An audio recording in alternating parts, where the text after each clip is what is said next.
Hello everyone! Panibagong araw at panibagong recipe na naman ang ating lulutuin sa araw na ito. Mga mamis, hirap ba kayong pakainin ang inyong mga anak ng gulay o ng sitaw? Tara, meron akong ituturo sa inyo. Bumili nga pala ako ng 2 tali ng sitaw sa palengke kanina at ito'y aking hinugasan. Ang isang tali ay aking hinati o pinutol-putol sa saktong haba lamang at pagkatapos ay inilagay ko po sa kaserola, nilagyan ng tubig at saka isinalang sa mahinang apoy.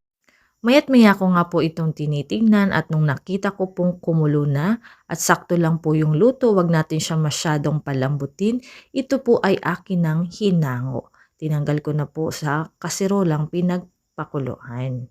Inilagay sa isang lagayan at ito'y hinintay ko pong lumamig. Nag-ready na rin po pala ako sa isang lagayan ng 1 cup ng flour, asin at paminta. Tansyahin nyo na lamang po kung gaano karami yung pampalasa na inyong ilalagay. At nilagyan ko po ng tubig.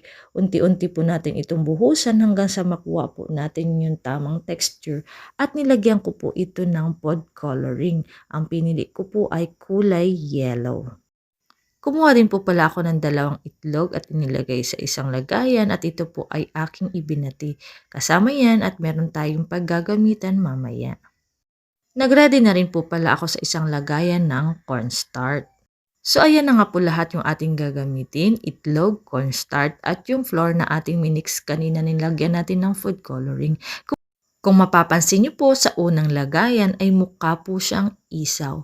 Pero yan po yung sitaw na mahaba kanina, itinusok ko lamang po sa stick at saka po ikinote sa egg, sa cornstarch at pagkatapos doon sa flour. Isa-isa ko po itong in-coat. Ganon din po ang gagawin niyo po sa lahat, maging dun po sa isa pa na aking in-slice lamang o pinutol ng tig-isang dangkal. Kapag na-coat na po natin lahat ay isa-isa naman po natin itong isa lang sa kumukulong mantika. So maya po natin baliktarin, double check po natin at ilagay lamang po natin sa medium heat para hindi po ito agad masunog. So kung napapansin nyo, para ka na pong nagluto ng isaw.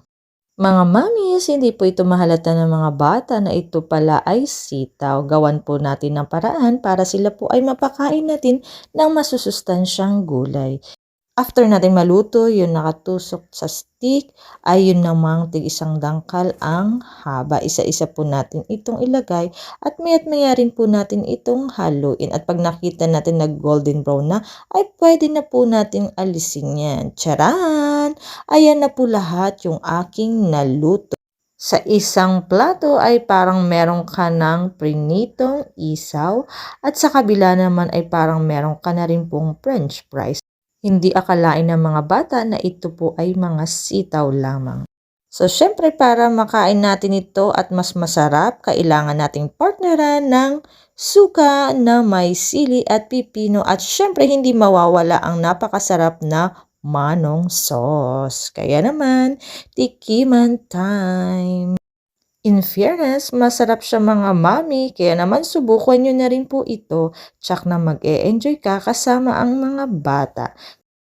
So yun lamang po, thank you po sa inyong panonood, see you on my next video, bye!